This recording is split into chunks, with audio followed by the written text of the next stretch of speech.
Welcome to the Genius Factory. Enjoy the video. In this video, I will explain how to remove a Miata engine. First, ensure your workspace is safe and organized. You'll need to disconnect the battery and drain all fluids like oil and coolant. Labeling everything as you go will save you a lot of headaches during reinstallation. Remember, safety is paramount, so always use proper jack stands and equipment. Let's get started with the initial steps. Now, let's move on to detaching the various components connected to your Miata engine. You'll need to carefully remove the intake and exhaust manifolds, along with the catalytic converter. Don't forget to disconnect the driveshaft from the transmission and secure it out of the way.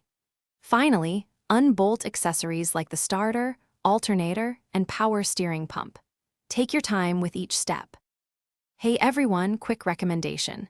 If you're finding this video helpful, please hit that like button and subscribe for more content. And on another note, after all that engine work, who wants to clean? Upgrade your clean game with the Shark AI Ultra Robot Vacuum. It has voice control, self-emptying, and is pet-friendly. You can find the link and other deals in the description below. Now, let's get back to the video. With everything disconnected, it's time to prepare for the actual engine lift.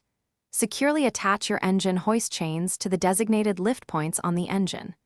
Before lifting, do a final check to ensure no hoses, wires, or bolts are still connected. Then, slowly and carefully begin to lift the engine, guiding it out of the engine bay. Patience is key here to avoid any damage.